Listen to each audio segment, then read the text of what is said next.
In Luke chapter 9, we come to a section of the Gospel known as the travel narrative, which does not pay strict attention to the order of events, but rather arranges stories and teachings by theme. Jesus sends his disciples on ahead of him to prepare the way. However, when they come to a Samaritan town and the Samaritans find out that Jesus is on his way to take care of business in Jerusalem, the Samaritans say that he and his disciples are not welcome.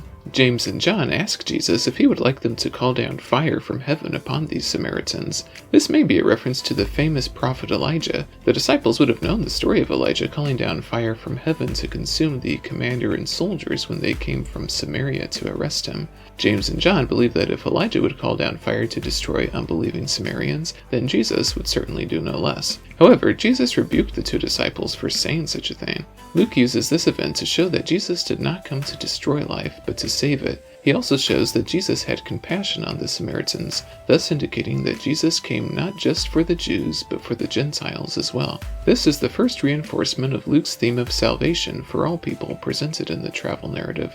Later, three potential disciples all wish to follow Jesus, but they all have various things that they'd like to do first. Jesus tells each of them that if they really want to follow him, they must give up all of these other things. This is a hard teaching because Jesus is asking them not to do things that were considered good, even important for an individual to do, but Jesus is saying that following him is more important than even one's family ties. There is also another reference to Elijah here. One man states that he would like to go say goodbye to his family before following Jesus. This is the same request that Elisha made to Elijah when he received his calling. Elijah allowed Elisha his request, but Jesus says that whoever puts his hand to the plow and looks back is not fit for service in the kingdom of God. This is also a reference to the same story, for Elisha was plowing when he received his call. In chapter 10, Jesus sends out the 70, or 72, to the towns ahead of him to prepare them for his arrival. Jesus then is recorded as saying that those Jewish towns who rejected him will receive a worse punishment than the wicked pagan nations who did not have a chance to receive him.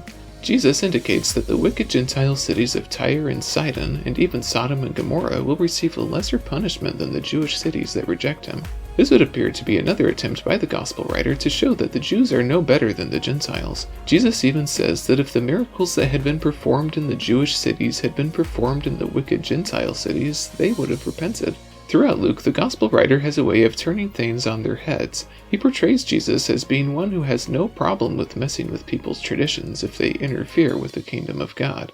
In this way, many role reversals may be seen presented. In verse 21, Jesus praises his Father for hiding these things from the wise and the learned, and instead revealing them to little children. Later, a Torah teacher asks Jesus, what is the greatest commandment?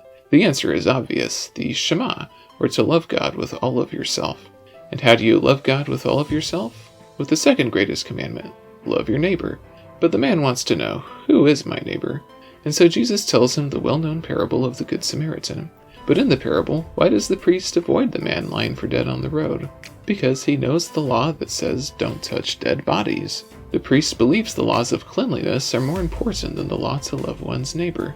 The Levite does the same thing, walking clear over on the other side of the road, which on this particular road exists only as the edge of a cliff. Then Jesus changes the parable by exchanging the third person to happen upon the half-dead man, a Pharisee, for a Samaritan. The Jews didn't even think Samaritans counted as human. And the Samaritan is the only one that knows how to love his neighbor. So Jesus says, go love the person who despises you. Go love the person you hate. Be like the Samaritan in the story and love the Samaritans. Love your enemies.